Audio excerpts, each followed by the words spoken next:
Nicolas Dupont-Aignan, bonjour. Bonjour. Alors, vous êtes toujours dans le scénario du pire. Le pire n'est jamais sûr et finalement, on a sauvé la zone euro hier. Mais je suis pas dans le scénario du pire. Je suis dans le scénario de la réalité, de l'économie réelle. On n'a rien sauvé du tout hier. Absolument rien. On a donné encore plus d'argent du contribuable et en même temps, on ne règle pas la question centrale, qui est la question de la capacité de remboursement de la Grèce, mais bien sûr de l'Italie, de l'Espagne, c'est-à-dire de tous les pays du Sud qui sont asphyxiés par l'euro trop cher. Vous pouvez alléger indéfiniment la dette de la Grèce parce que c'est un petit État et que l'ensemble des pays ont la capacité de l'absorber, encore que les Français vont payer cher, ils vont comprendre rapidement. Mais quand va arriver l'Espagne, qui est dans une récession totale parce qu'elle a une monnaie trop chère, eh bien le système va voler en éclats, bien évidemment. Donc ce n'est qu'un répit de quelques mois qui ne règle absolument rien. Et quand comprendra-t-on qu'on ne peut pas avoir une monnaie unique pour des économies à la productivité totalement différentes? Vous voulez plaquer un euro qui va de Hambourg à la Crète. La Grèce n'aura pas la capacité de remboursement. Et vous n'avez pas entendu Trichet peut-être, et Dieu sait si parfois je me heurte à Trichet, mais qui a dit quelque chose de très juste hier soir. Qu'est-ce qu'a dit Trichet? Il a dit on peut espérer maintenant que la Grèce puisse rembourser. Mais la Grèce, elle ne remboursera rien du tout. Et le prochaine étape, c'est à l'automne l'Espagne, et vous verrez que là, le système volera en éclats, parce que ce qui compte, c'est l'économie réelle. Donc la fuite en avant continue. Monsieur Dupont-Aignan, bonjour Pascal Perry. Ce qui est en cause là, ça n'est pas la politique monétaire, c'est la politique budgétaire de l'État grec. Ça n'a rien à voir avec l'euro. On est face à un pays. Non, je termine et puis je vous laisse la parole. Bien sûr que la monnaie a une incidence sur la valeur de l'économie. Mais on a imposé des critères à la Grèce qu'elle ne pouvait pas suivre. Mais en même temps, je dirais que c'est plutôt un facteur qui doit conduire les Grecs à réinventer un modèle économique. Est-ce qu'ils pourront payer leurs dettes? Le modèle économique. Pascal, est-ce qu'ils pourront payer leurs dettes? Je t'ai toujours dit, le plan grec ne sera pas réalisé car il n'est pas réalisable. Donc on ne pipote en les termes. Non mais on ne fait voir je veux dire, l'euro n'a strictement rien à voir avec ça. Non, c'est la politique budgétaire, c'est la triche, c'est les 30% d'économie informelle chaque année. Monsieur Dupont-Aignan, 20 milliards d'euros sont perdus en non-perception fiscale. C'est-à-dire qu'il y a 20 milliards d'euros. 30 milliards, je t'assure. Non, c'est 30%. Alors, c'était 30% de l'économie grecque. 14% des Grecs qui payent l'impôt uniquement. C'est très faible. La moins-value fiscale, c'est ça. Ça, c'est pas un problème qui est lié à l'euro, c'est un problème de sincérité économique. Mais si je peux répondre. Nicolas répond et après Bernard Debré. Nicolas Dupont-Aignan. Juste, si je peux répondre. Bien sûr qu'il y a ce problème. Ce qui prouve bien que vous pouvez pas avoir la même monnaie pour un État qui a cette structure sociale, cette structure fiscale. Qu'est-ce que vous proposez? De changer les Grecs? De mettre une dictature? De mettre des commissaires allemands? Non, mais alors la réponse, Nicolas. Non, mais attendez, si je peux pardonne-moi, Nicolas. Ce que tu viens de dire et Bernard Debré, tu parles, mais ce qu'il vient de dire est absurde. Si je peux finir ma phrase, c'est ça que vous proposez à la Grèce. Le problème que vous ne voulez pas reconnaître parce qu'on est sur un dogme, c'est que quand vous avez une monnaie surévaluée de 40% pour une économie qui n'a pas la même structure sociale, pas le même fonctionnement, elle peut pas s'en sortir. Vous êtes exactement dans le cas de l'Argentine, qui pendant 4 ans a essayé d'avoir la monnaie accordée au dollar. Si je peux juste finir ma phrase. Si je peux finir ma phrase. Après, vous pouvez dire ce que vous voulez. Mais ça, c'est l'Argentine. Merci, Nicolas. Bah alors, si je peux pas finir ma phrase. Non, mais c'est vrai, vous êtes béni, là, parce que laissez-le au téléphone. Laissez-le terminer. Vous n'acceptez même pas d'entendre la suite de ma phrase.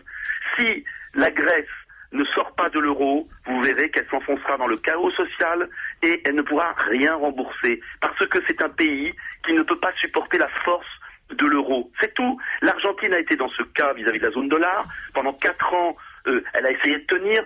C'est toute l'histoire monétaire des hommes qui est comme ça. Alors, vous pouvez dire euro, elle va s'en sortir, on va changer les Grecs. Mettez une dictature en Grèce, mettez des soldats allemands. Et on revient à ce qui s'est passé il y a un certain temps. Voilà. Alors, d'abord, Nicolas, tu n'as pas le droit, excuse-moi, de dire, t'as pas le droit de dire qu'on met une dictature en Grèce et des soldats allemands. Donc ça, c'est d'une vulgarité que tu connais mon amitié pour toi, je ne peux pas accepter ça. Nicolas, t'as pas le droit de dire ça, tu me laisses finir la phrase. Nicolas, s'il te plaît, chacun son tour. Et deuxième chose, non mais attends, on n'a pas le droit d'être vulgaire comme ça en disant qu'on met des soldats allemands en Grèce et des soldats. Non, mais enfin, écoute, enfin, deuxièmement, on ne peut pas avoir un raisonnement en disant on ne peut pas avoir l'euro parce que la Grèce n'est pas vertueuse et elle ne le sera jamais. Alors si aucun pays n'est vertueux, nous non plus nous ne sommes pas assez vertueux. Alors si aucun pays n'est vertueux, même avec le franc, si on n'est pas vertueux, on se casse la gueule. Et les Grecs se cassera la gueule avec le drachme, même si ils revenaient au drachme parce qu'ils ne sont pas vertueux. Il faut que nous devenions vertueux. Mais devenons vertueux. Ah, ça coûte cher la vertu. C'est vrai. C'est vrai que ça coûte cher la vertu, mais quelquefois. Mais Nicolas, s'il te plaît, chacun son tour. On t'a laissé parler. Voilà. Mais devenir vertueux, ça veut dire quoi? Ça veut dire que quand on fait des budgets d'État, c'est ta majorité qui a voté le bouclier fiscal. Est-ce que c'est vertueux le bouclier fiscal? Mais ça n'a rien à voir, ça. Le bouclier fiscal, c'est pas payer plus de 50% des impôts. C'est des recettes fiscales en moins. Mais non. Ne pas mettre plus de 50% des impôts. Bien sûr que c'est... Attends, il faut aussi savoir, la vertu n'est pas là. La vertu, elle est claire, c'est qu'on ne fasse pas des budgets qui soient en permanence en déficit comme on le fait depuis 30 ans. C'est totalement inacceptable. On vit à crédit. Attends, on vivait à crédit avant la crise. Donc pourquoi parce que la crise, elle est arrivée comme ça. Elle est arrivée à cause de ça. Elle est arrivée à cause de ça dans tous les pays. Mais je ne peux pas croire la majorité actuelle, comme d'ailleurs je ne peux pas croire le PS. Nous ne croyons personne, mais c'est bien là le problème. Il faut être vertueux. C'est bien la démonstration que l'incidence de la monnaie sur l'économie n'est pas principale, mais accessoire. C'est politique. Je réponds à Monsieur Dupont-Aignan, je lui pose une question, Monsieur Dupont-Aignan. Le Nevada, aux États-Unis, le Texas, la Californie, le New Hampshire, qui ne produit pratiquement rien, et le Maine, qui produit un peu de tourisme, ont la même monnaie. 50 États, là. Ont la même monnaie. Enfin, ça va pas bien, hein. Les Américains, ils ont une dette. Ça n'a rien à voir. Ça n'a rien à voir. C'est la politique budgétaire qui est en cause, et pas la politique de la monnaie. Voilà. Je suis pas sûr que l'exemple américain soit le meilleur. Oui, Nicolas Dupont-Aignan. Les États-Unis n'ont rien à voir avec l'Europe. Oui, c'est pire qu'en Europe au niveau de la crise financière. Mais si. Non, mais laisse-le terminer, Jacques.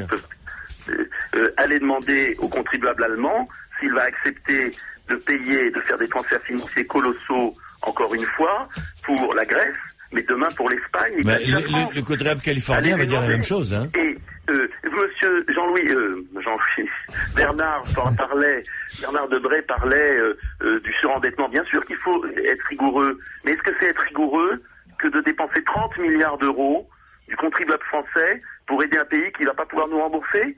Est-ce que c'est rigoureux au moment où on demande des économies sur les infirmières, sur les policiers? Non mais Nicolas, c'est bien de faire de la démagogie. 30 milliards d'euros du contribuable français. Bon, à partir...